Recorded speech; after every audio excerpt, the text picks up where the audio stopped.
Hi, I'm Sean Windle with ERP Advisors Group, your trusted ERP advisors. So this is another example of another view, right? We tend to talk to our clients and communicate in the way that our clients are used to communicating in. We're professionals. We do this for a living, right? For this particular client, it was a startup up in Broomfield, very well funded, great people, lots of growth, and a little bit more kind of, now the word I want to use is gimmicky, but it needed to look good. We needed flash and flare, right? So we have these scorecards over here. We have an overall score. We have strengths and weaknesses and opportunities, right? You almost got like a little SWOT analysis right here. We don't have threats, but that's over there. Then you have the process. This is their entire business. This is a professional services firm. And I know these boxes are hard to see, but basically it goes from marketing, sales, account management, CRM, and then we have the fulfillment to financials, asset management, financial reporting, analysis. Entire business is up there. This is HR. And we're spotting here on record to report these boxes. And here was the recommendation and the cost. So those are a lot of the components you have to look at when you're doing needs analysis. Go to the next slide.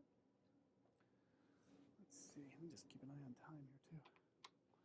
So this is another tool that we use for a project that Brian's doing a ton of work on right now. This is a great story. I don't think I've told you this. So this, we do a high-level view sometimes where it's just a couple boxes, and that's all. Especially when we're reporting out to senior executives that maybe aren't that as close to the business as they used to be, and we'll say, yeah, at a high level, you have marketing, sales, you order, you manufacture, you ship, and you bill, and you have accounting. Nice. That's what we would call high-level view, a level 1 diagram. It's actually really important because, like I mentioned, one of the things I left off there was hire employees. So that should be another box. Like do a real high-level view, but then drill into a medium-level view. And this is an example of a medium level. When we reviewed this with the two owners of they're about an $80 million manufacturer, great firm, one of the owners said, well, this is too complex. Like, you got to simplify this. And I said, this is your as is. Like, I understand what you're saying, but this is what you do on a daily basis in your business.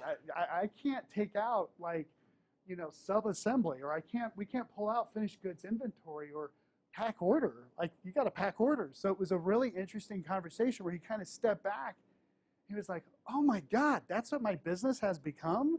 I'm like, yeah, that's what we're building software around. So you don't want to get into the software discussion until people truly understand what you're looking to automate. I can't say that enough, for sure.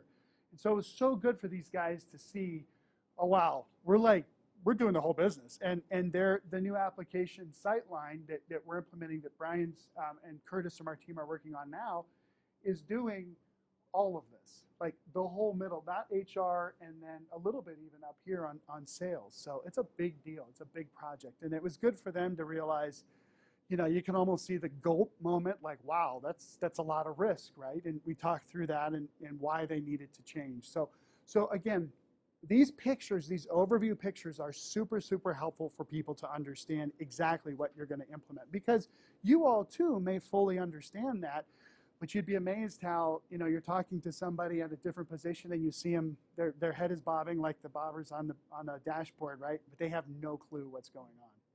This is the same one. You can take those pictures, simplify it a little bit. This is rolled up, and then put risks on them too. So red is bad, lots of risk. Yellow is medium risk. Green is no risk. This kind of picture really communicates too, right? Not just, well, here's what we have, but here's the risks that we have in the business as it relates to software, and you can really start to get folks' attention when you start seeing a lot of red. And this is an example of kind of a very simple change management risk identification mitigation tool, right? I hope you can see from these materials, and I can tell you when I was at Accenture, we would have a 100-page presentation on change management, right? Now we do one page because that's really what's most useful. So in this example, we identified on the left-hand side kind of some areas of the business that were out here. And then we looked at the change management risks that were in red. New software will be a major change to company operations. Pretty obvious, right? Well, let me look at the mitigation. Involve departmental leads and entire process as champions, just like you all are doing. That's actually a great mitigation. We know it's a risk, and you can do failure mode effect analysis. There's all kinds of different risk of identification tools. What we really find is getting the right people around the table and spending a half hour to just say, hey, what are you worried about the most? Let's write it down, and let's talk about if we can mitigate it or not. That conversation will lead to a lot more assurance in the software, because it's going to be hard when you implement. I don't care what anybody says. It's going to be a difficult experience, kind of like a marriage. But you got to work through it. There's going to be issues, and the more you can communicate about it, and the more you can understand the issues and handle them, it's set. So let's see if there's anything else here. Sometimes, like for the one client, the bakery I mentioned earlier, the change management risk was so severe that there really was no mitigation. So this is a simple tool that can help you flesh that out. At this point, we have done all the things that were in that earlier slide. We got the right stakeholders involved. We made sure we knew what we needed. We understood the goals of the software, the benefits of the software, the costs, the benefits exceeded the costs. Time to start the selection.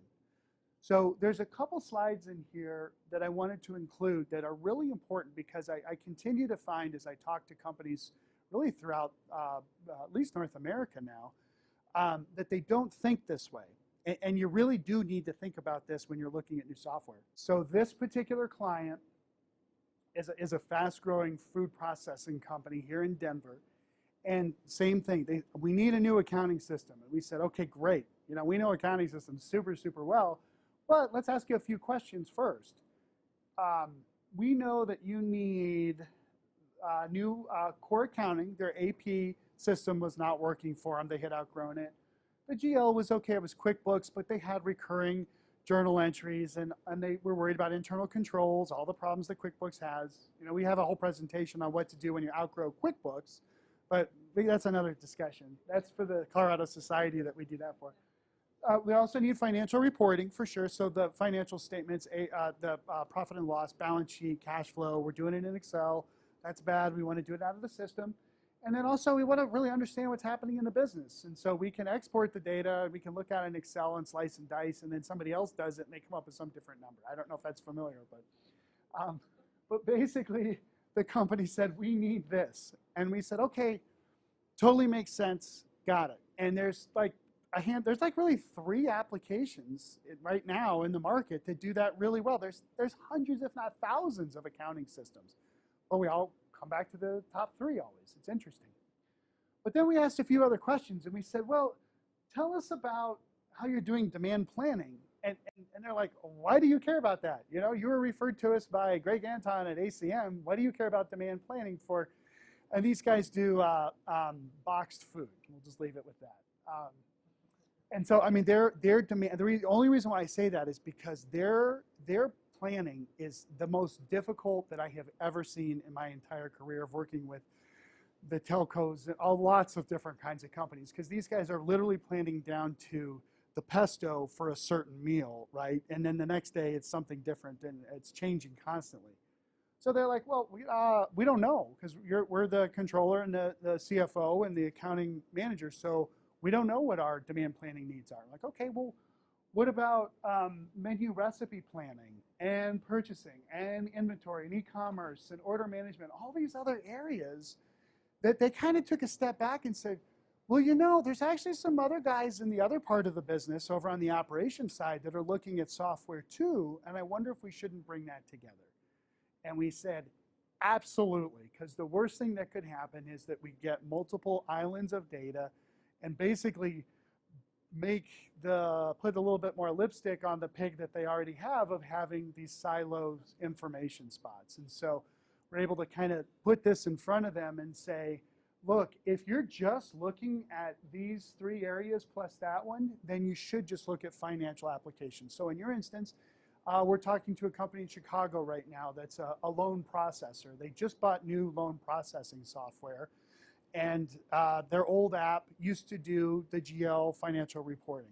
So they came to us and said, we need a new accounting system. And we asked 3 questions, and it turns out all they need is a new accounting system. So So we'll hopefully be able to help them with selecting just a new accounting system or financials application.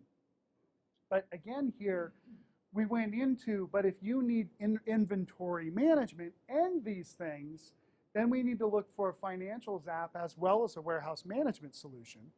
Then if you're looking for more of these kind of food processing, kind of end-to-end kinds of solutions from one app, then you really need to look at more food process manufacturing solutions that are kind of an all-in-one. So the key thing here is before you look at software, look at the software type that you're interested in.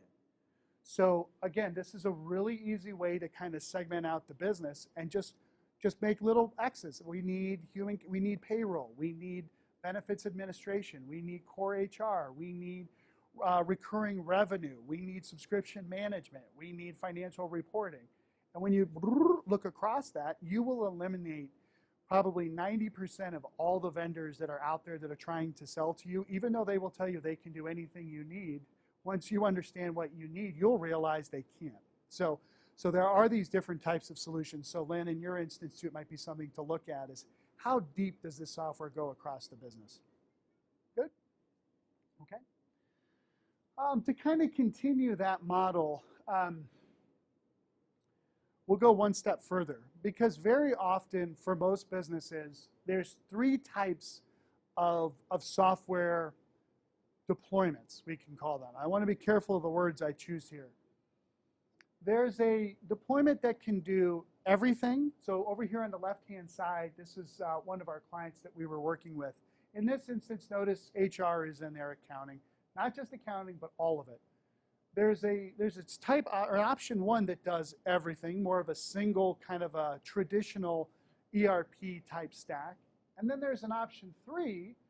Actually, let me go start here. Option two, which is best of breed, where we can buy a marketing and sales app, Marketo.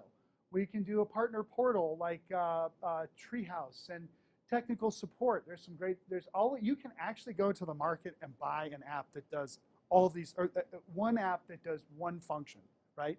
The integrations and the cost and the support is a nightmare here, by the way. But sometimes it makes sense. There's a third option of, well, maybe we can buy an application that does multiple parts of our business here. So, for instance, Salesforce.com can do marketing and sales, partner portals, and can provide a technical support platform for an organization that offers technical support for their customers. And then we can buy a manufacturing enterprise system that does really basically order entry, inventory, manufacturing, as well as financials, and then we have to buy a separate HR system. So this kind of analysis really helps to dive into who you should be talking to. So for instance, in this case, the organization was talking to a firm called Marketo, which does lead management. And as we did this analysis, they saw that having the marketing really baked into the sales platform made a lot of sense for them. So don't talk to Marketo. Like, don't waste Marketo's time. They're still going to try to sell you, but just don't do it, right? So you can kind of get the types. Once you have the types set, or at least somewhat clear in your mind, you can go to market, and then you're asking the vendor, look, can you do all these things? Because if you can't, I don't want to talk to you. Like, here's a great example. In this instance, we would not talk to Intacct. Has anybody heard of Intacct? Yeah, okay, uh-oh, I know.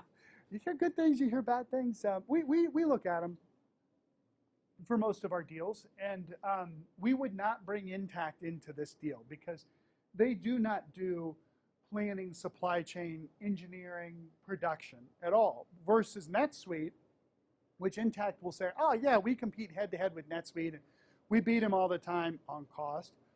But they do, right? Well, NetSuite actually does do all these things. The Microsoft Dynamics packages do all these things. So that's kind of a good example there.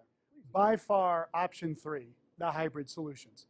Because we're no longer in the option one world where we have SAP and Oracle. A lot of companies have been burned by that. They refuse to do one big package that does it all. And plus, business is extremely diverse. So it's hard to find one app that does everything. And this world, actually why it's red in this example is because of the integrations, because of the master data management. I can go into all kinds of technical stuff in a heartbeat. it doesn't make sense. Although we do have some clients in some instances where it's spot on, but it's unusual. This is really what we're looking for, where we've got a couple apps that are still kind of a best of breed. So like in this instance, we went with Salesforce, NetSuite, and Ultimate software. We do a lot of business with NetSuite. It's one of the top apps now. We don't get paid by, I should have said this up front, by the way. We don't get paid by anybody, right, other than our clients. We better get paid by somebody. No, we don't take cuts from implementation partners. We don't bring in implementation partners that then you do a contract with, and then, yay, this is great, and then we get 10% or 20% on the back end. We don't do that. There are firms in our industry that do. There are firms in our industry that will take money directly from the vendors, from the NetSuites or the SAPs. We're totally independent objective. And the best way that I can prove that to you is that guy. That's the reason why Lou trusts us. But going back to this, so you'll hear me say NetSuite quite often, because we actually, even for Lou's business, we recommended NetSuite. He was already looking at it, but helped out with the implementation with some of our partners. Salesforce, NetSuite, and Ultimate. So now we do have some integrations that we have to worry about. We do have some support issues, right? Because as soon as the problem goes right here, right, like right between these two apps, you know what the vendors do? Oh, it's that guy's problem. Oh, it's that guy's problem, right? So there is some support. There's some risks in this model, but that's often where we're seeing things go. This is an example of a rough TCO estimate. Again, we kind of look at the options or each of the options, what the total cost of ownership is going to be. This is kind of based off of a lot of our background. I think in the last month, RMI, a bunch of other work that we've probably closed about a total of maybe $1 million of software contracts and that with clients and services just last month. So, I mean, we're around pricing all the time. So we know what real discounts are and what they're not, really by vendor, right? So we can put together these estimates. But the key thing here for you all is to really look across that 3-year time frame, because, yeah, we'll talk to cloud and that a little bit later. But this is just an example of a 3-year total cost of ownership. There's a lot of details in there. But hi, I'm Sean Windle with ERP Advisors Group, your trusted ERP advisors.